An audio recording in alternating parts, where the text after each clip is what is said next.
Olá, seja bem-vindo ao Sala de Entrevista e o nosso assunto de hoje é direitos humanos. Um assunto tão falado ultimamente, mas às vezes não discutido com profundidade, o que leva a entendimentos que não refletem a realidade. A gente vai aproveitar também o momento para traçar uma espécie de resumo na pasta de Direitos Humanos e Participação Popular aqui no estado do Maranhão. E para isso a gente recebe o secretário Francisco Gonçalves. Seja bem-vindo, secretário. Obrigado.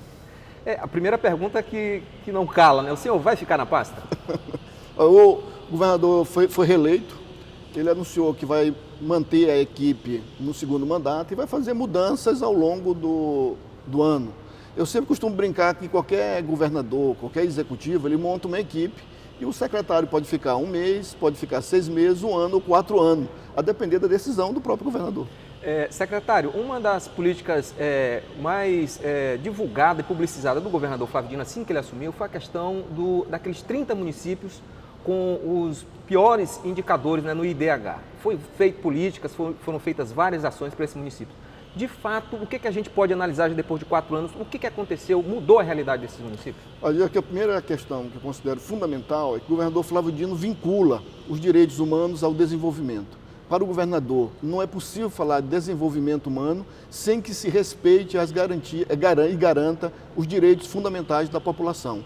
Uma das questões fundamentais da população é o acesso à saúde, à educação e à produção em renda, porque significa dizer de estabelecer as condições mínimas para que a população possa organizar sua vida e seguir adiante. Nos 30 municípios do Mais IDH, nós exatamente temos ações nessas 3 áreas, que é com a Força Estadual de Saúde, colaborando com os municípios, para mudar os indicadores de saúde, com o programa Escola Digna, mudando a realidade da educação escolar, não só da infraestrutura, como a substituição de escolas de taipa e de palha, mas no assessoramento às prefeituras para a qualificação do ensino e com ações na área também de produção e renda na área da agricultura familiar.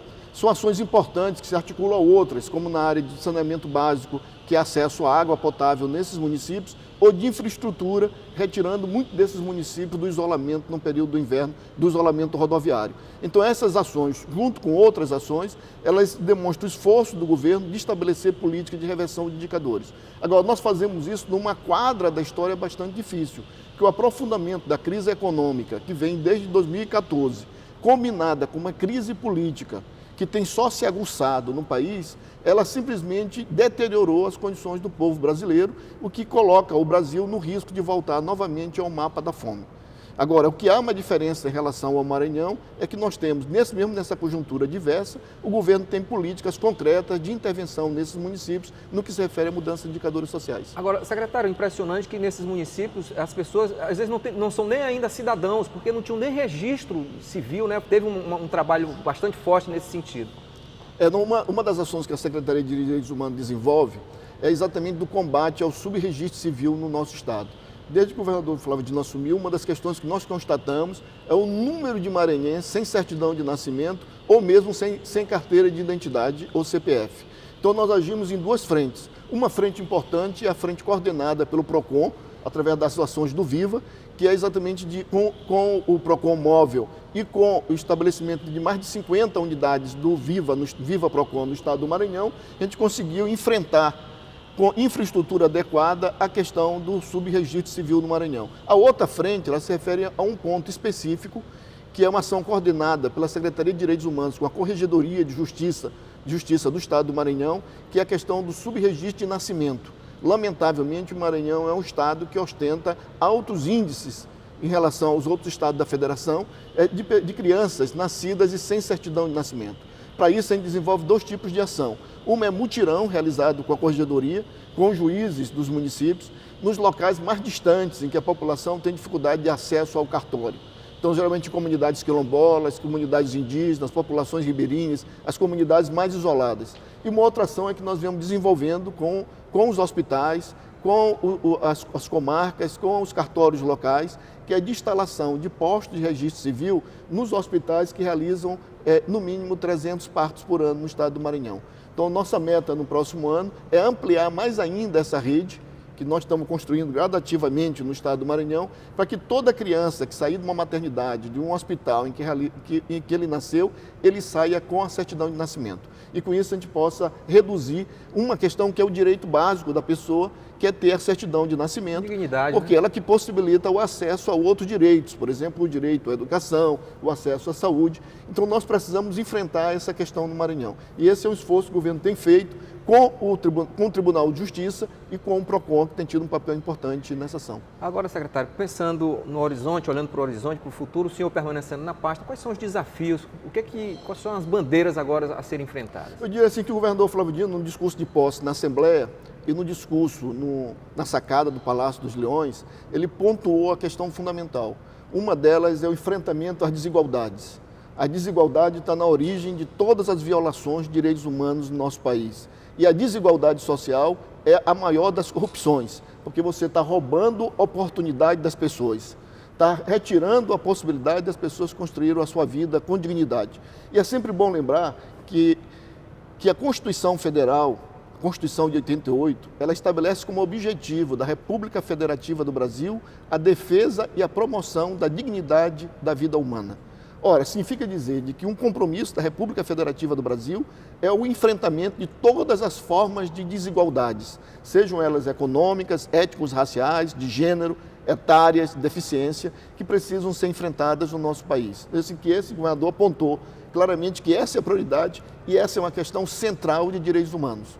A segundo compromisso que o governador apresentou, que é o compromisso com a democracia, com a liberdade, com as liberdades fundamentais, com o Estado democrático e de direito. E essa é uma questão chave. E o terceiro, que é o compromisso com a soberania nacional, com a defesa do desenvolvimento calcado na inclusão das pessoas e não na exclusão e na afirmação do Brasil dentro do cenário internacional como um país livre e soberano. Me parece que essas questões são importantes, mas elas se desdobram para outras. Por exemplo, isso significa dizer que nós precisamos consolidar e ampliar a questão dos mecanismos de participação popular na gestão pública e de controle social, que uma sociedade democrática implica em ampla participação da população através dos seus conselhos de direito, comitês, ou exemplo do orçamento participativo que o governo do Estado já vem realizando há 4 anos e vai iniciar agora esse ano, inclusive com PPA participativo, de tal modo que a população possa opinar sobre o orçamento público. Mas também se implica também no combate a todas as formas de violência, tanto aquelas violências institucionais, como aquelas violências que são perpetradas contra grupos mais vulneráveis da população, entre eles a população negra, a população indígena, população LGBT, crianças e adolescentes, pessoas com deficiência, pessoas idosas e mulheres. É importante que a gente identifique exatamente as formas de violência que são perpetradas contra esses grupos vulneráveis e que se adote medidas cabíveis para reduzir os índices de violência, sobretudo quando nós enfrentamos graves problemas de violência com a juventude negra do nosso país. Secretário, nós estamos aí no amanhecer de um novo governo, a gente não pode se furtar dessa conjuntura nacional e a ministra dos Direitos Humanos vira e mexe, ela está se envolvendo em temas aí complicados nessa área. O governo também acena com a não demarcação mais de terras indígenas, ferindo a população indígena. Pode extinguir alguns órgãos que defendem as minorias, no caso da população LGBT, dos deficientes. Como é que o senhor está analisando esse momento que vive o país, principalmente na conjuntura nacional? Uma das questões que a gente precisa assim, observar e levar em conta, que uma das grandes conquistas das últimas décadas no Brasil, sobretudo depois do processo de redemocratização, foi o reconhecimento que nós somos uma sociedade plural e marcada profundamente pela diversidade. E você só consegue fazer isso respeitando e garantindo as liberdades democráticas e construindo e consolidando políticas públicas voltadas para proteger essa imensa diversidade do povo brasileiro, que é uma diversidade étnico-racial, diversidade de gênero, diversidade religiosa. Eu dou como exemplo, hoje o Brasil é uma das sociedades do mundo com maior pluralidade religiosa. E só foi possível a constituição dessa ampla pluralidade religiosa no Brasil graças a esse longo período de democracia, de tal modo que cada pessoa pode professar livremente a sua crença, embora a gente tenha em frente muitos problemas no Brasil do ponto de vista de violação dos direitos dos povos de terreiros em relação à manifestação da sua fé e da sua religiosidade. Ora, esse princípio da diversidade, me parece que é uma questão que ela precisa ser observada pelo atual governo. Porque não se trata apenas de discutir se criança veste rosa ou azul, porque tem criança, como disse o governador Flávio Dino no Twitter agora, ontem, tem criança que tem nem roupa para vestir, então a preocupação é garantir roupa para as pessoas, é garantir comida para as pessoas. E a vida é mais bonita quando ela é colorida, quando ela é um grande arco-íris, como foi o arco-íris que anunciou a Moisés que o novo mundo estava nascendo. Então, parece que essa ideia ela é uma questão que precisa ser preservada. E ela precisa ser preservada do ponto de vista da prática, dos direitos das pessoas. Então, nesse momento, há uma preocupação grave no que se refere aos direitos da população indígena, à demarcação e à proteção territorial dos povos indígenas no Brasil. A proteção territorial, ela é importante por duas razões. Primeiro, porque ela resguarda os direitos dos povos originários do Brasil.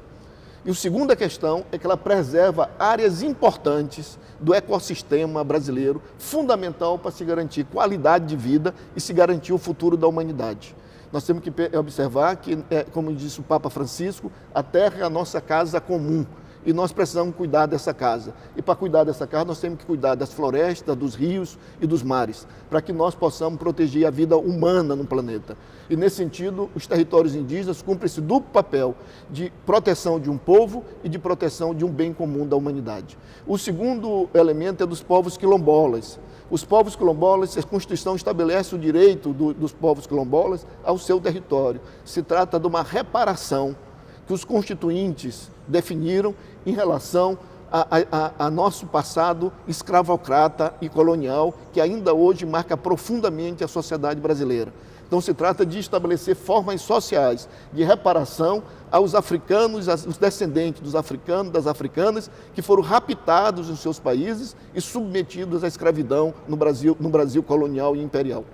O tema é vasto, é amplo, é boa discussão, mas infelizmente chegamos ao nosso tempo encerrou. Queria agradecer a sua presença, secretário, e desejo boa sorte nesses próximos 4 anos, se assim o senhor ficar junto com o governador Flávio Dino. Eu queria agradecer, eu acho que esse é um debate importante nesse momento no Brasil, discutir direitos humanos, discutir a dignidade da vida humana e, sobretudo, discutir como é que um cuida do outro para que a vida seja melhor para todos, é um grande desafio no nosso país. Ok, obrigado.